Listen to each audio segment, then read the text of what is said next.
now. So we would just like to welcome everybody to our Educator's Edge focused on TEAC 4.7a, which involves a descriptive investigation, and we are isolating one part of that TEAC to focus on friction today. So for those of you who are either here with us in person or at home, just a reminder that these items in green are what we're going to be utilizing to carry out an investigation today. So you'll want to have those handy. And then this is your team that's working with you today. Myself, Cassandra Hartman, and Amy Snyder are here with you in order to meet these learning outcomes. We definitely want to make sure that you understand our targeted TEACs today. We want to analyze some assessment questions that match the TEACs that we're talking about. You will experience a model lesson with Amy, and then we will review the instructional resources that are available to you in the curriculum. So let's take a look really quickly at our norms today. We do want you to participate, so just take a look at those. Make sure that you are ready to do those three big key things. And as we go throughout today's Educator Edge, you potentially will have some questions. So please feel free to drop those questions in the chat, and we will address those at the end of our model lesson and kind of whole presentation for you. So again, questions can go in the chat, and don't worry, we will get to them at the end. So today when we talk about our TEAC that we are looking at, which is 4.7a, this TEAC is focused on students planning and conducting investigations, and it actually covers a few different types of forces. Today we're focusing on friction. So just kind of keep that in mind when we are looking at related data, that there's multiple components to this TEAC, and we're focusing on friction today. So let's start with our STAR. You can see the correlation to the fifth grade TEAC, and you can see our percentage of proficiency from 2024 to 2025, which was a very nice big jump. We like to definitely see that. When you take it down to the district level and you look at the unit assessments, you can see that that TEAC 4.7a assessed last year was doing pretty well at 75%. So you can kind of see some of the differences there. Something to keep in mind when we talk about how standards are addressed and assessed, keep in mind that there are varying levels of rigor in how that TEAC can be assessed. And even from year to year, especially on STAR, we don't know if it'll be a lower rigor or higher rigor question. And so that's why it's important through our instruction that we cover the entirety of the TEAC from low-level skills all the way through the higher ones so that our students can be successful no matter the level of assessment. So just some background information. Let's start by unpacking the standard that we're focusing on. I'm going to give you a second to read just the top part, which is the TEAC in its entirety. And remember, crossed out sections are not being addressed in this particular lesson. They will be addressed in other areas, but not today. And as you are reading that TEAC in the chat, go ahead and tell us and identify the verbs. You know, we always want to know what students are supposed to be doing. So in the chat, type in those words that are the verbs of the TEACs.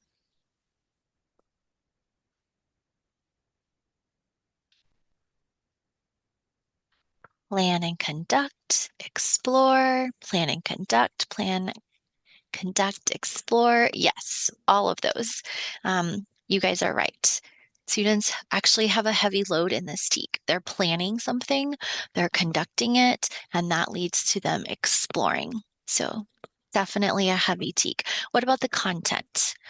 In the chat, go ahead and share with us, what content does this TEAC require of students? Patterns of forces. Absolutely. In particular, we're focused on friction. Yes, absolutely. Patterns, forces, friction. Yes, good job, guys. Those are all exactly what the students are covering.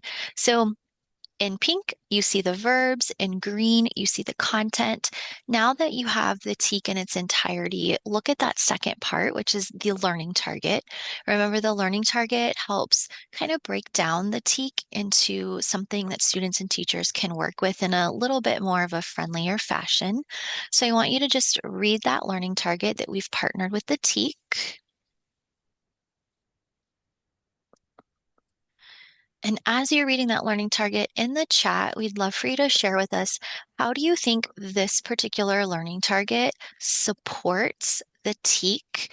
And again, focused on friction. How does this learning target support students in mastering this particular TEK?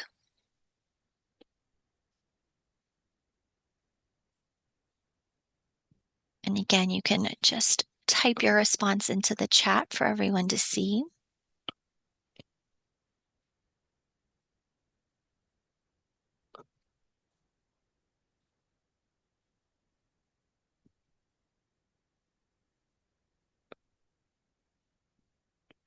So remember, the important part of this TEK, right, is that students are doing the work. So when we create learning targets, we want it to reflect what the students need to be doing. So in this case, the teachers are not the ones planning and conducting the investigation, right? The students are. Absolutely. Hands-on opportunity to explore. They're the ones who have to be doing the heavy lifting, right? So they have to plan, they have to conduct in order to explore the patterns of force. So we want to make sure that's really clear in the learning target that students are going to do a lot of the work for this one. Along with the standard, we always like to partner it with SEEPs, our science and engineering practices, and the RTCs, which are the recurring themes and concepts. So go ahead and take a look at this TEK, as well as the SEEP and the RTC that we've partnered with it. I'm going to give you a second to read that.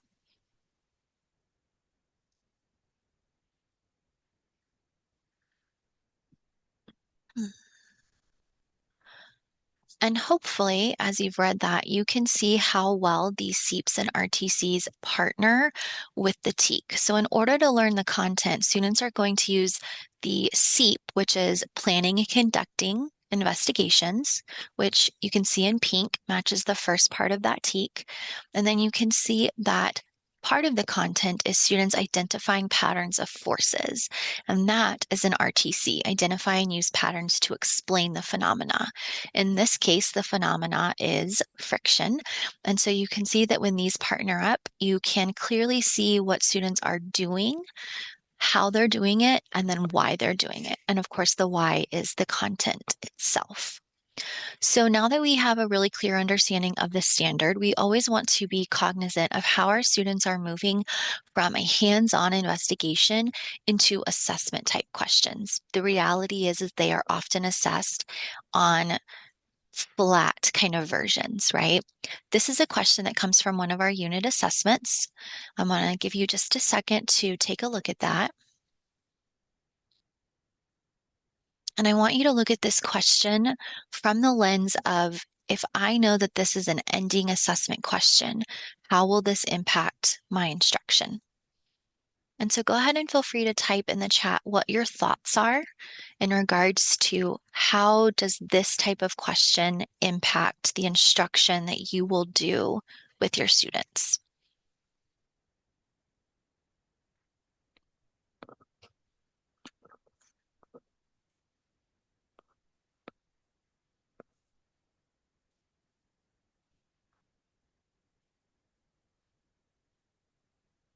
Multiple surfaces, absolutely. They will have to understand what surfaces are and what different types of surfaces there may be. Very nice.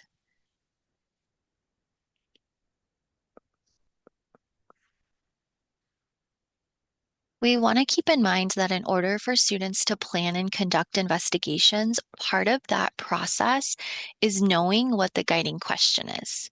What question am I trying to get answers to? And so if your students don't have practice in developing questions, and determining how to answer those questions, then they might be missing that key component. Some of you are saying teach the vocabulary, explore friction, different sources. Yes, always writing about what they discover, very important. Providing a model car, absolutely, right? We want students to get exposure to not only the components of what the investigation might be, but also the process. So when you look at this next question, which is aligned to a STAR question, I posed the same question to you, knowing that this is a potential framing of this TEK in an assessment version of STAR. How does this question impact your instruction? Give you a second to read that and then share in the chat what your thoughts are.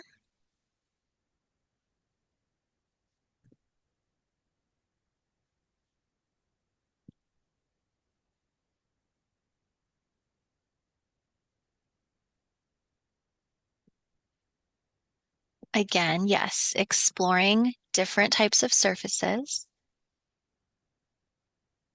I think we're definitely catching on to that. They have to have that exposure to different surfaces.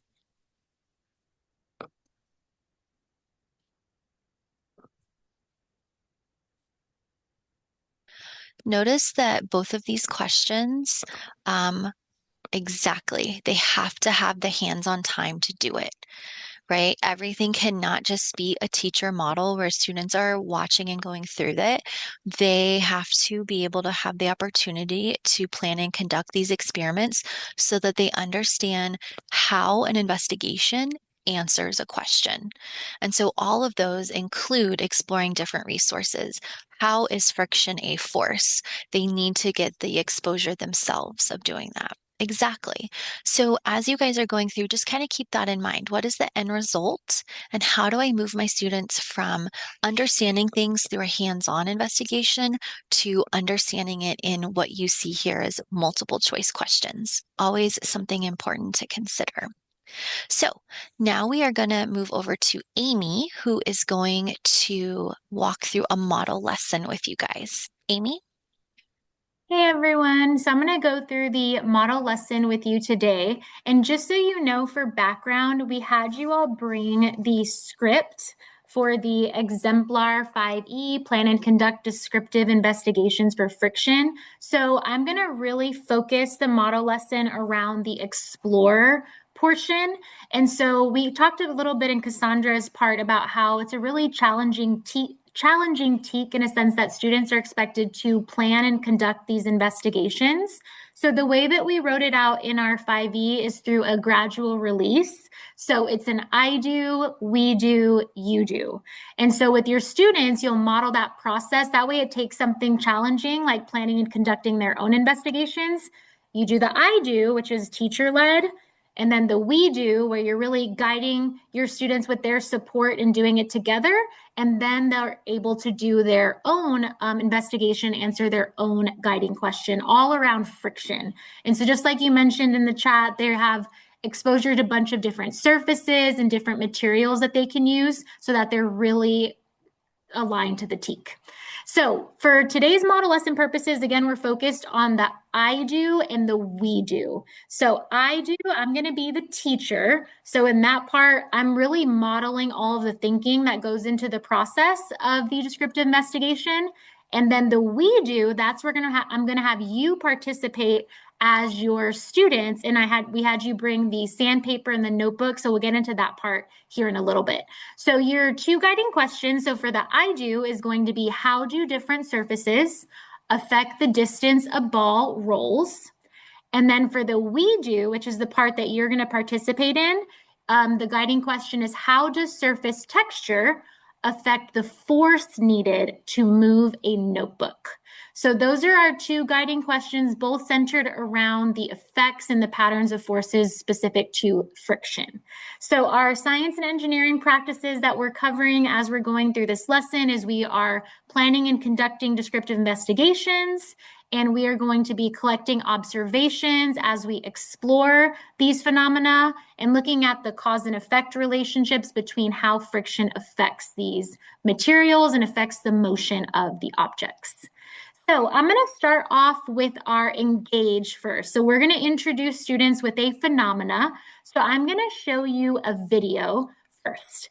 And what I'd like for you to do for your students, you might have them record in their notebooks. They can record their noticings and wonderings in a notebook, or you can record it on a class anchor chart. But engage is really meant to pique their interest and try to get them to make observations and generate questions. So for the purposes of the PD, if you can just drop in the chat as you're watching the video, what is something that you notice and what is something that you wonder? Okay, and I'm going to share and share sound.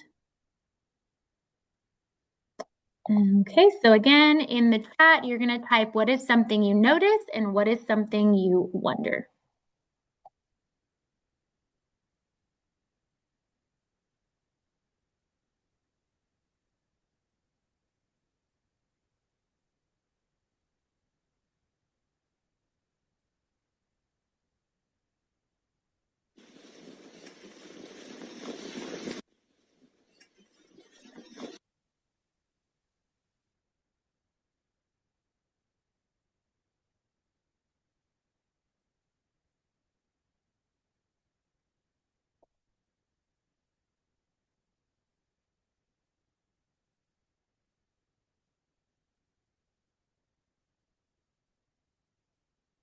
Very good. Okay, so going to the chat, we're going to take note of some of our student noticings and wonderings. This is a great way to gather their background knowledge and what they know about these phenomena. So it says objects in motion. I notice various motion types. I notice movement and the changes it causes. Friction. I notice objects in motion. I noticed different surfaces, sand, ice, asphalt, bowling alley. I wonder how they will stop moving when sliding so quickly. Very good. Friction, soil, ice, so some of the different surfaces, and then that word friction. I noticed they were all pushing to move. I noticed gravity was pulling. I noticed objects in motion. Great. So you're gathering all of your student observations and then questions that they have that you can then revisit once your 5E is complete in order to answer those guiding questions. So we're going to now get into our explore. So like we mentioned earlier, this is going to be an I do, we do, you do. So I'm going to start off with the I do, which is really teacher led. And so I'm going through the process of planning and conducting a descriptive investigation. And so I'm going to model some of the questioning that goes into that. And so you are going to be the students as I'm going through this process. So, and just so you know, we are utilizing this checklist or anchor chart, which is also linked in your script for descriptive investigation. So that's what I'm going to be using as I'm trying to guide you through this plan and describe the plan, the descriptive investigation process. So we're going to get started. And today we're going to start off with a question. So every investigation is going to start off with a guiding question. So our question for today is, how do different surfaces affect the distance a ball rolls? So in your notebook, if you can go ahead and record that question. So I'm going to show my notebook. And students, you can record that question. So how do different surfaces affect the distance a ball rolls? Okay, so that's our question that we're trying to answer through this investigation. So if you could answer in the chat, what materials would we need in order to answer that question? So if this is my guiding question, how do different surfaces affect the distance a ball rolls? What materials do I need in order to answer that question? If you can put your response to that in the chat. We have Mulch. mulch. That could be a good surface. Very good. Grass, okay. A marble or a rubber ball, sandpaper, wax paper, different surfaces, bubble wrap, that's a good one. A ball, a ruler. Someone mentioned a measuring tool, different surfaces. Great. So all of you are mentioning all of these different materials we can use. So really the main thing is that you need a ball and then you need different surfaces. So the way that it's written in the curriculum and the script that we had you bring is you take your students outside and you explore all of the surfaces maybe on the playground. So you have mulch, you have grass, you have the blacktop area. And so we have that written in here, but for the purposes of the PD, we took that same process and we adapted it to be indoors. So I'm going to model for you the classroom indoors version of this investigation using materials that you would have inside. And all of these surfaces that you all are mentioning in the chat would work well too. So I'm going to use the Smart School ramp surfaces, but if you have sandpaper in your classroom or in the lab, somebody mentioned bubble wrap, all of these different surfaces would work well as well. It's the same process. So we are going to use the materials. I have the ball, and then I have three different surfaces. So I have a carpeted surface, a cardboard surface, and I have my smooth desktop surface. And then I also have a measuring tool. So I'm going to use that. I'm going to use a meter stick to measure through my investigation.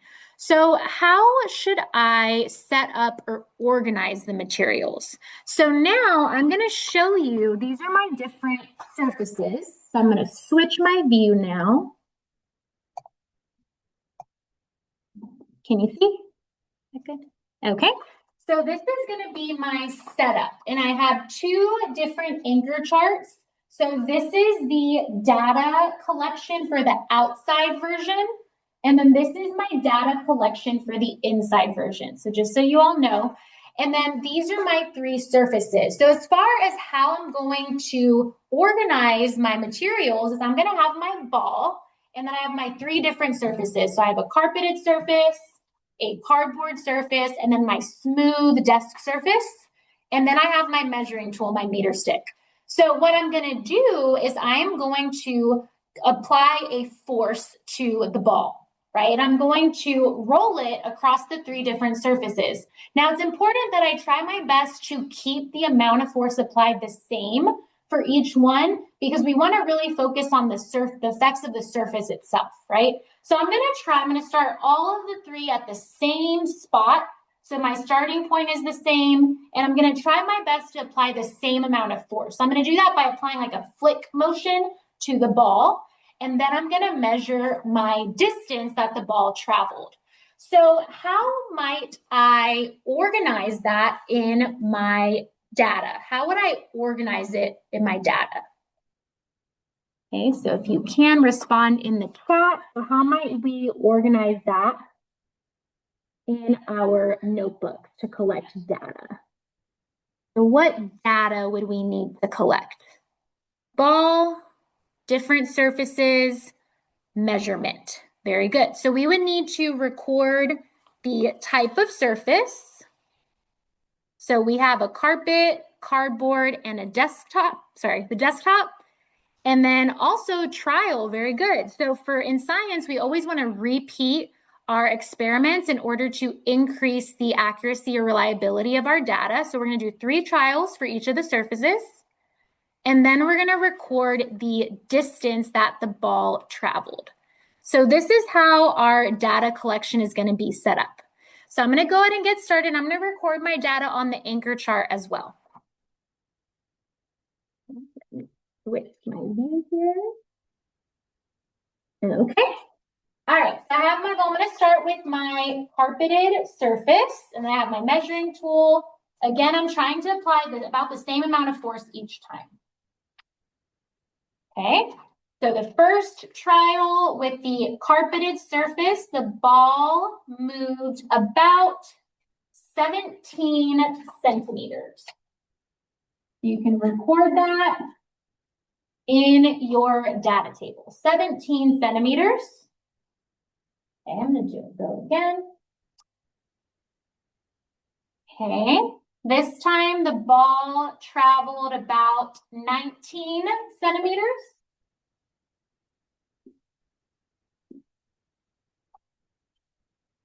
And then my third trial, the ball traveled 21 centimeters. Okay, so now I'm going to move on to my next surface, which is the cardboard. So again, I'm going to start at the same starting point. So I'm going to start here, and I'm going to try my best to apply the same amount of force. So I'm going to use that flicking motion to try to apply the same amount of force as I did with the carpet. About there. Okay, so it traveled on the cardboard 83 centimeters.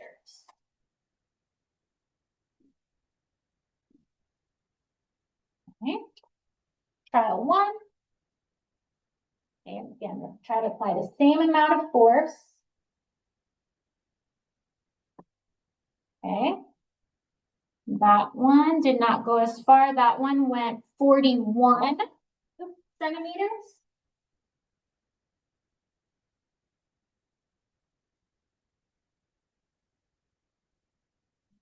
Okay.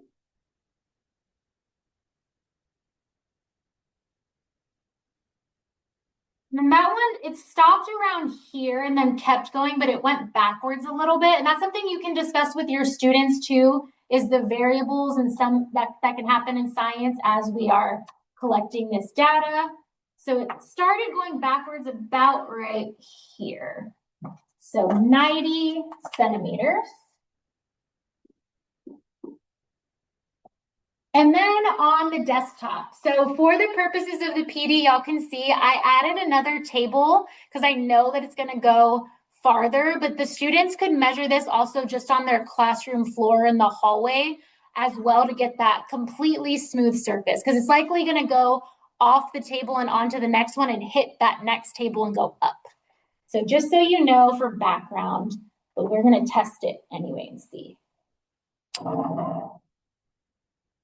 Okay, and then it keeps going and going. And then this one it hit, but we can say, okay, maybe it's gonna go to 150 centimeters when the students test. And then we'll repeat that process for 2 more trials. So I'm just going to just estimate the data again, because of the conditions, it would be difficult to measure, but in the classroom, you could do this on the classroom floor. I would say, let's say 161 centimeters. And then 140. Okay, so now that we have our data, what do you notice when you're looking at those distances? So if you can drop in the chat, and then maybe Cassandra, if you can tell me, what do you notice about the distances traveled by the ball on these different surfaces? Amy, while we wait for those answers to roll in, I did want to mention that in the chat, they were talking about how important it is that students are using those units of measurement when they're recording their data. So, Yes. yes. So we have them saying that the ball went the farthest on the desktop is what's Okay. come in so far. Okay, so the ball traveled further on the desktop. Very good. Mm-hmm. And which surface did the ball travel the least distance? The ball didn't get very far on the carpet. On the carpet, very good. Mm-hmm. Okay, and what is something that you notice about these surfaces? So I might allow my students to touch and feel the surfaces. What do you notice about the carpet? How would you describe that surface?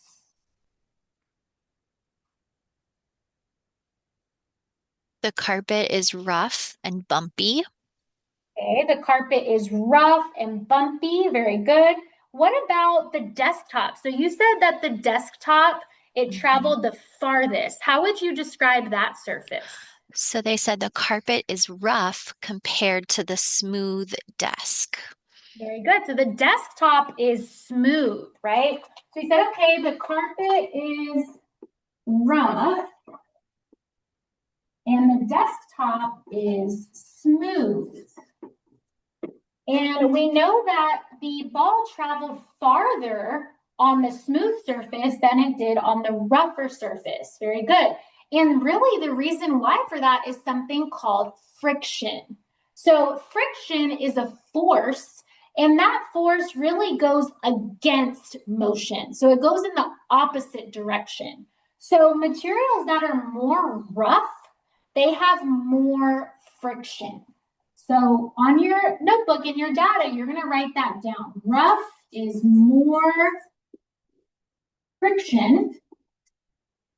And then your smooth surfaces have less friction. And again, friction is a force. And that force, it goes against motion. So if I'm trying to roll the ball that way, then friction is trying to push the ball back this way. Okay? So that is our first I do investigation. I'm going to switch views here. Okay.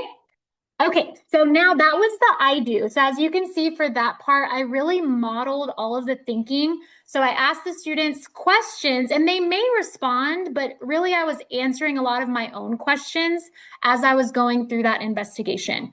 So now we're gonna do the we do. And so this is gonna be where you take part in this. So we had you bring a piece of sandpaper and a notebook and tape. And so we're going to have you take part in this part as if you were the students. And so similarly to the I do, we're still going to be following our descriptive investigation checklist, which is the process for planning and conducting. So I'm going to show you that once more. So here's the checklist that we're going to follow. So still we're starting off with a question. And so I'm going to tell you the question as we plan this descriptive investigation together. So our question that we are going to look at today is, how does surface texture affect the force needed to move a notebook? So that is our question. How does the surface texture affect the force needed to move a notebook? So in order to answer that question, if you can respond in the chat, what materials would we need in order to answer that question? And Amy, in the chat, there was a question clarifying that I do can be outside or inside, correct? Yes, that is correct. So there's two options. You can do outside and use a ball and use the surfaces on the playground, like the mulch, the grass, and the blacktop. Or if you have to do it indoors, maybe it's a weather issue, or you prefer to do it inside with your students, you can also do what I did with the different surfaces using a ball indoors. But either one is good.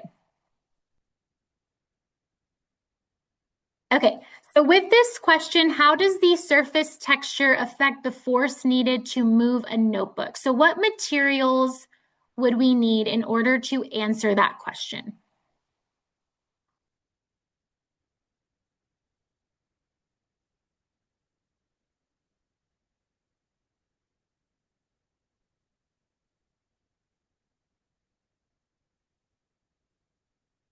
So our question is, how does the surface texture affect the force needed to move the notebook? So to start off, we would need different surfaces. So just like you all mentioned earlier, lots of different examples of surfaces that you can use. So different surface textures, smooth and rough, different textures, force, very good. And so this time we're trying to move a notebook. And so the setup for this one is going to be a little bit different. So I'm going to show you just a picture of how it's going to look like when you all set this up in your classroom, and we'll give you some time to work on it now as well so you could test it out. So it's going to look like this. Can you see my picture? So you put tape, and we did ours about 3 tiles length. So you'll put tape to mark the starting point and then the ending point.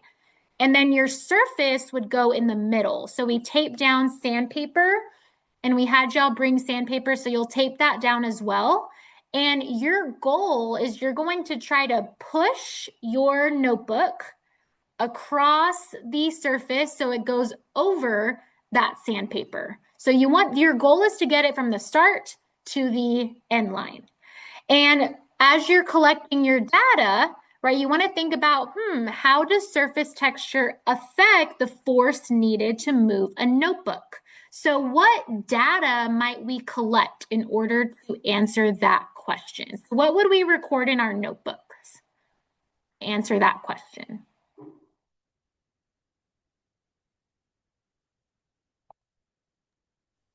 And remember at this point, because this is the we do, now you're asking your students to participate more.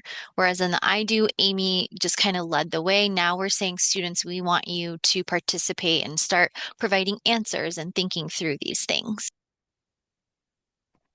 Okay, so we're recording in our notebook the trial. So we're still going to do 3 trials per surface and then also the force. Very good. So you notice that for this one, the question was a little bit different. So in the I do, the question had to do with the distance that the ball traveled. Whereas in this one, the question is, how does it affect the force needed to move a notebook, right? So for that, we're going to collect the data around force in our notebooks. So it may look something like this. Can you see my notebook? Okay, so we have surface and then our 3 trials. And this time we're recording force. And so what this might look like to a student, it has to do with how much force is required. So it could say maybe a smaller force, a medium force, or a large force. So how much force is needed to move the notebook, to get it from the start line to the finish line? And so you're going to repeat that for 3 trials. So again, the way this is set up is it's going to be in your classroom. You're going to tape down the sandpaper and then you're going to push it across the sandpaper 3 times and then record how much force was required. And then you'll just push it across just your classroom tile, just a smooth floor, and then record the force required. And we also put carpet because we know that some classrooms do have you may have a carpet in your classroom and some may just have carpet throughout, so you can go to the hallway to get the tile. But we're going to give you some time to work with your team and set this up in your room to tape down, and then that way you can practice collecting that data as you would with your students. So we're going to pause and give you some time. And if you have questions, you can let us know. And we'll put up a picture of the setup.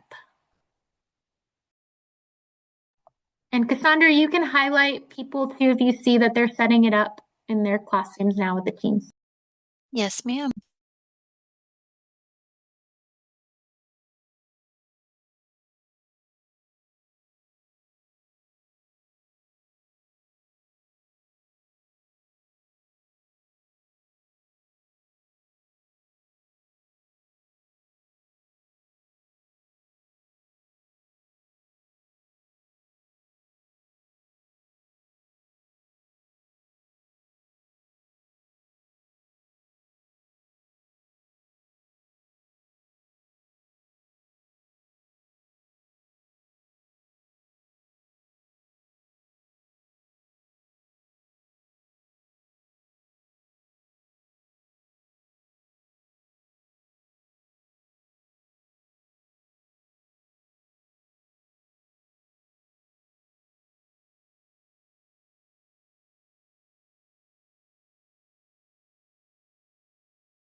How big is the piece of sandpaper? Theirs are about 4 by 5. I think you can see in the image that Amy has, it almost takes up a tile on the floor. Um, But you can tape them together. That should be fine. I would just tape it on the bottom so that when they that the tape doesn't create another sort of friction point. Good question.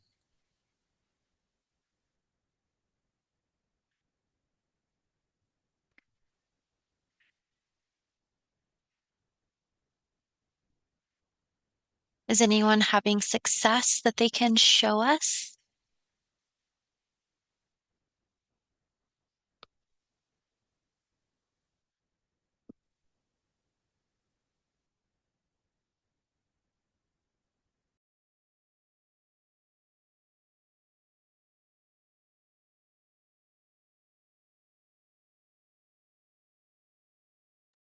We'll take about 1 more minute and then we will talk about our data collection for this investigation.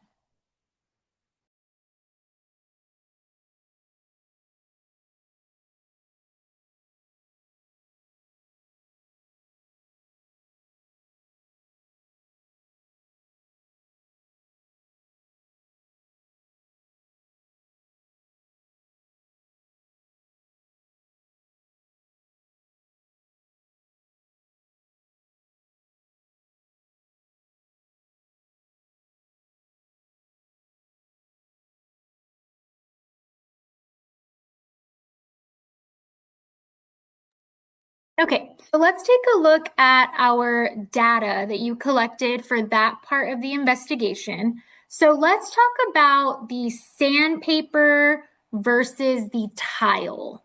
So which of those two did you notice required a larger force? So which one did you have to push with more force to get the notebook to cross that finish line?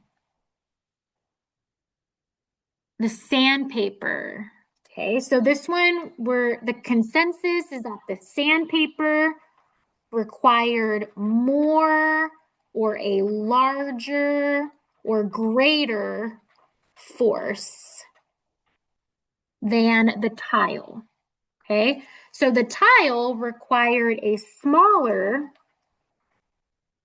force or less force than the sandpaper. Okay, so what do you notice about those two surfaces? How would you describe the surface of the tile?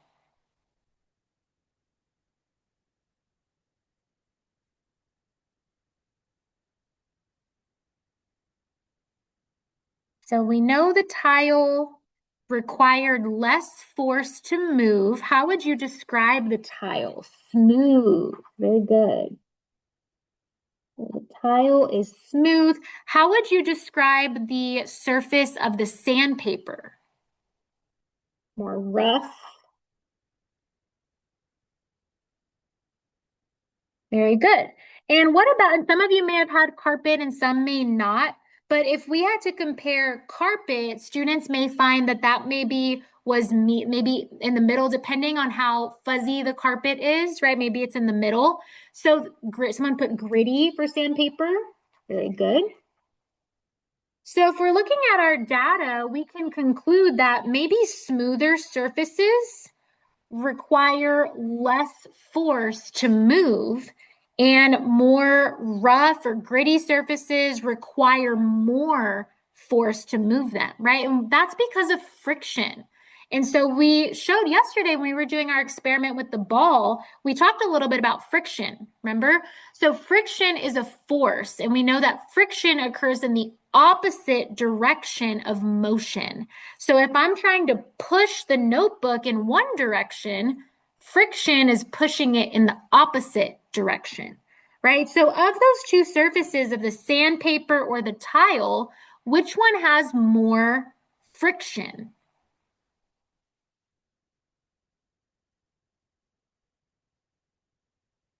The sandpaper would have greater friction than the tile. Very good. Greater friction. And then the tile would have less friction. Very good. So smoother surfaces are going to have less friction. So they're going to require less force and they're going to travel farther than surfaces with more friction or rough surfaces that have more friction. It takes more force to push them and they're not going to travel as far. Very good. Okay, so I'm going to stop there. So that was the I do, we do part from your script. And so after that, you would go into your, so that was the explore. And so then you would go into your explain, which is good. Cassandra's going to talk about in more detail where you'll bring in some of your Savas resources to really solidify that academic vocabulary. But just like you all mentioned earlier, it's really important that students have access to different types of surfaces so they can really explore those patterns and then of course plan and conduct those descriptive investigations with your support.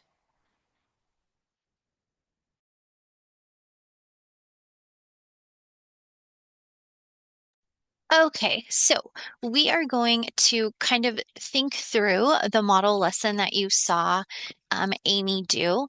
Amy would have started with the curriculum document in the teacher clarification section, and you can see why that's so important. You can see that we discuss for teachers what the gradual release model is, as well as content information regarding friction.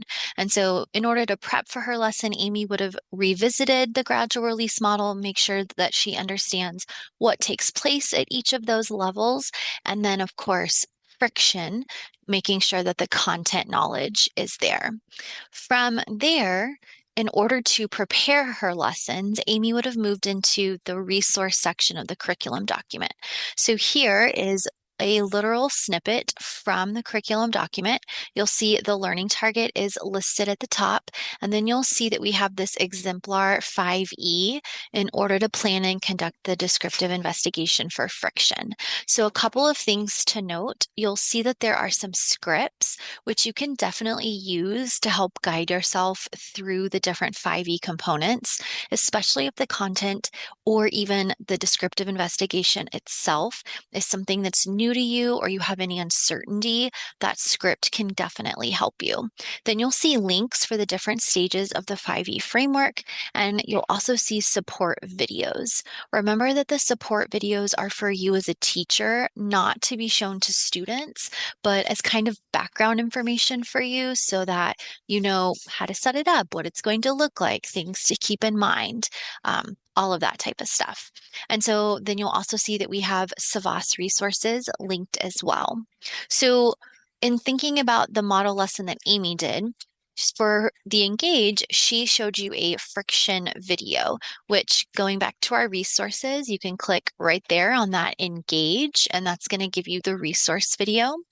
Then she took you through the Explore, and notice that in the gradual release model, she did two parts. She did the I do, where she pretty much walks through her thinking, her recording, really truly modeling it for students.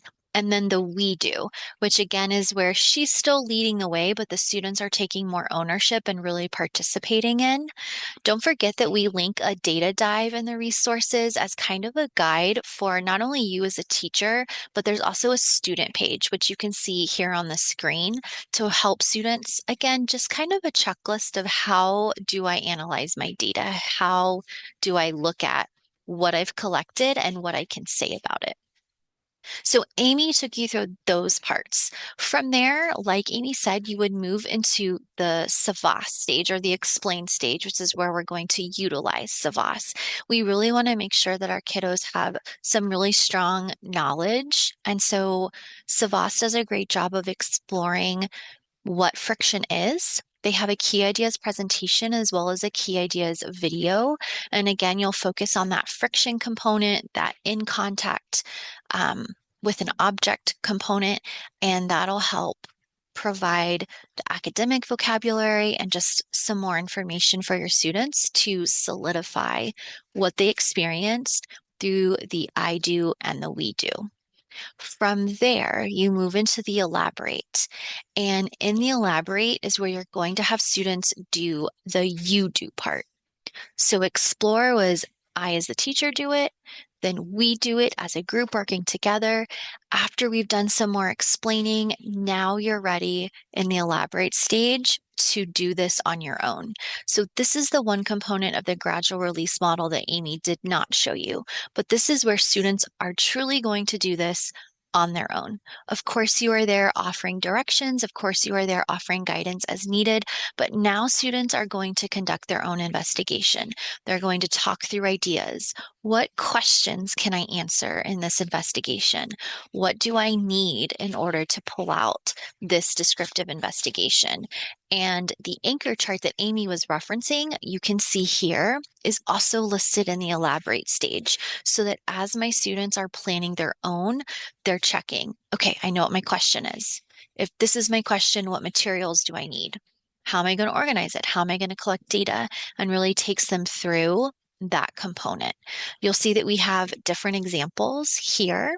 And if I go back to this part of the curriculum where all the resources are listed, right here where it says elaborate, there's a support video to help you help your students, basically. So all of that is listed there. Once students are successful or not, right? We know that this could be challenging and that's okay. This is simply practice in planning and conducting their own investigation. You can move into the evaluate. And remember, the evaluate is probably going to have two components, right? There's the component of planning and conducting an investigation, and then there's a component about force. And so the Savas quiz does a great job of looking at both of those components and giving you a quick little checkup in terms of how much your students understood. Like we mentioned in the beginning, this can be a really heavy teak. Planning and conducting a descriptive investigation is not something that students have a lot of experience in prior to the upper grades. They start it in the primary grades, but that real component of them doing all of the work is much heavier in the secondary grades. So you might find that your students do need more support. And we want to make sure that you feel like you have that. So you'll see on the screen here just a couple of things to keep in mind if you feel like your students really do need some additional support in order to master this teak. So you can see things like sentence stems and frames. These are really important when students are analyzing their data. Sometimes they're not sure what they're supposed to be thinking or noticing. And so these types of frames and stems help kind of get them started. You'll see anchor charts, for example, the one that we created about a descriptive investigation. You can definitely use this one, but keep in mind that you can make anchor charts about, anything that your students might need. And then of course the visuals. If you remember, we've referenced the visual non-glossary before, which is an icon in your portal, and you can literally look up content, academic vocabulary words, and they have a lot of visuals for those. So this is the one they have for friction. And so you can pull up things like that to help your students. And don't forget that Savas comes with these vocabulary cards that has a student-friendly definition as well as some type of image or photograph to help your students kind of have a visual of what this word is. So all of these things are things that are available to you in order to make this teak and the rigor of it more accessible to students, no matter what their learning needs are. So that being said, we want to take some time for Q&A. Are there any questions that are still lingering in your mind regarding this teak, descriptive investigations, any of the resources that we shared with you? You can put those in the chat if you would like. Give you a second to think about it. We know that you've taken in a lot of information in less than an hour.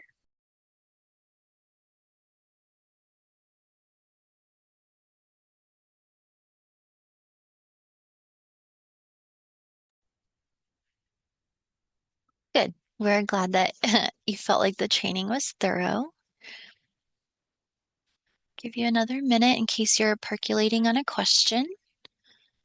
And if you Thank you, Edna. We know that sometimes when you take in a lot of information, questions come to your mind later, like, oh, I saw this. So if you have questions later, you can definitely send them in to us. This question says, my students typically struggle with coming up with a question to test. Do you provide examples or just steer them in a particular direction? Amy, do you want to? Oh, Yes, there you there go. are sample questions. I know. Let me just double check. I think they were listed in the script. If not in the script, then they were in the teacher clarifications, but they are listed for you because that is one of the challenges, right? But maybe it can Mhm. also go there for them first, but also just when you're supporting them, instead of giving them a question, you say, well, what other materials do you think could be affected by friction? What are some other surfaces that have different amounts of friction? That can kind of guide them to create theirs. I hope that was helpful. And definitely, in terms of any descriptive investigation, when it's time for your students to do their own and come up with questions, you definitely, it's definitely a scaffolded approach, right? There may be some students who immediately know a question and others who don't. And so, just like Amy said, you can definitely offer some guiding questions to get them to their final question. Okay, we are going to thank you so much for attending. If you are viewing this live with us here today, remember to wait because we do have attendance on the next slide that you'll need to fill out. If you are viewing this video asynchronously at home, you will now complete the quiz in order to get your teacher credit hours. And so we are going to